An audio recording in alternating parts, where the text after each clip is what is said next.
গু আমি মাতা বুলি কওঁ সেইকাৰণে আমি গৰু মাংসটো নাখাওঁ মানে বেন কৰিলোঁ আৰু গাহৰিৰ ক্ষেত্ৰত বোলে কোনো বাধা নাই এতিয়া গাহৰি যদি আপোনালোকে ভালদৰে অধ্যয়ন কৰে যিটো হিন্দু ধৰ্মৰ কথা গাহৰি চাব কিবা এটা মানে ভগৱানৰ লগত কিবা এটা জড়িত হৈ আছে মুখ্যমন্ত্ৰীয়ে গু মাংস সঁচাকৈ বন্ধ কৰিব লাগে তেনেহ'লে যিবোৰ বাহিৰা দেশৰ বা বিমানবোৰ আহে ভাৰতত চৰকাৰটো বিজেপিৰ আছে কেৱল ভাৰতৰ বিমান কেইখনৰ বাহিৰে বাকী প্ৰতিখন বিমানত গু মাংস মেনুত লিখা থাকে যে বিফ খাবনে ফিছ খাবনে চিকেন খাব তেখেতসকলে কাম কৰক মোদী ডাঙৰীয়ে কয় যে হিন্দু মানুহ বেলেগকৈ ফ্লাইটত যাব লাগে মুছলিম মানুহ বেলেগকৈ যাব লাগে কাৰণ তাত গু মাংস পায় এইটো ধৰি লওক ৰকিবুল হুছেইন আৰু হিমন্ত বিশ্ব শৰ্মা মুখ্যমন্ত্ৰী দুইজনৰ মাজত কিবা এটা বুজাপৰা আছে কাৰণে এই ধৰণৰ এটা ইছ্যু ওলাই লৈছে এতিয়া যিটো গু মাংসৰ কথা কৈ আছে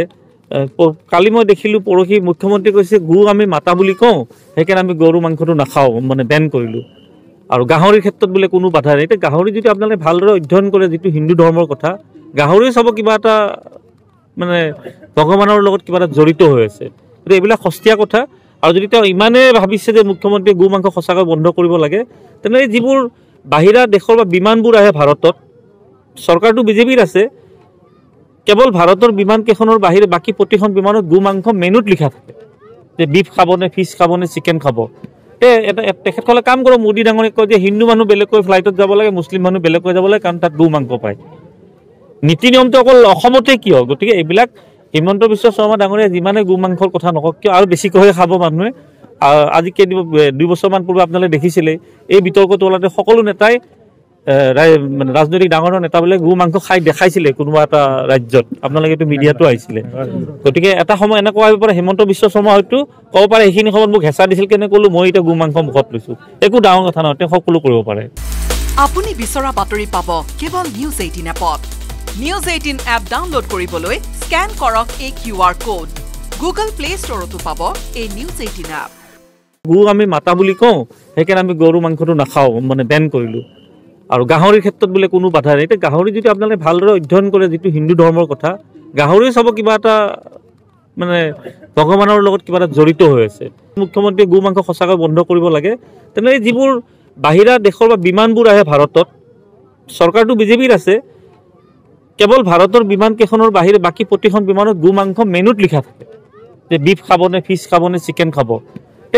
তেখেতসকলে কাম কৰক মোদী ডাঙৰীয়ে কয় যে হিন্দু মানুহ বেলেগকৈ ফ্লাইটত যাব লাগে মুছলিম মানুহ বেলেগকৈ যাব লাগে কাৰণ তাত গু মাংস পায় এইটো ধৰি লওক ৰকিবুল হুছেইন আৰু হিমন্ত বিশ্ব শৰ্মা মুখ্যমন্ত্ৰী দুইজনৰ মাজত কিবা এটা বুজাপৰা আছে কাৰণে এই ধৰণৰ এটা ইছ্যু ওলাই লৈছে এতিয়া যিটো গু মাংসৰ কথা কৈ আছে কালি মই দেখিলোঁ পৰহি মুখ্যমন্ত্ৰী কৈছে গু আমি মাতা বুলি কওঁ সেইকাৰণে আমি গৰু মাংসটো নাখাওঁ মানে বেন কৰিলোঁ আৰু গাহৰিৰ ক্ষেত্ৰত বোলে কোনো বাধা নাই এতিয়া গাহৰি যদি আপোনালোকে ভালদৰে অধ্যয়ন কৰে যিটো হিন্দু ধৰ্মৰ কথা গাহৰি চাব কিবা এটা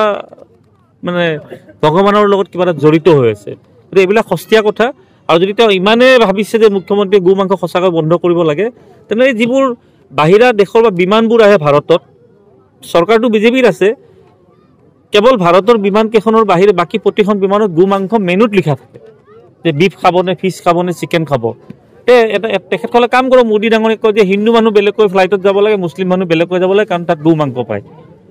নীতি নিয়মটো অকল অসমতে কিয় গতিকে এইবিলাক হিমন্ত বিশ্ব শৰ্মা ডাঙৰীয়া যিমানে গু মাংসৰ কথা নকওক কিয় আৰু বেছিকৈ খাব মানুহে আজি দুই বছৰমান পূৰ্বে আপোনালোকে দেখিছিলে এই বিতৰ্কটো ওলাওঁতে সকলো নেতাই মানে ৰাজনৈতিক ডাঙৰ নেতাবিলাকে গু মাংস খাই দেখাইছিলে কোনোবা এটা ৰাজ্যত আপোনালোকে এইটো মিডিয়াতো আহিছিলে গতিকে এটা সময় এনেকুৱা আহিব পাৰে হিমন্ত বিশ্ব শৰ্মা হয়তো ক'ব পাৰে এইখিনি সময়ত মোক হেঁচা দিছিল কেনে ক'লো মই এতিয়া গু মাংস মুখত লৈছোঁ একো ডাঙৰ কথা নহয় তেওঁ সকলো কৰিব পাৰে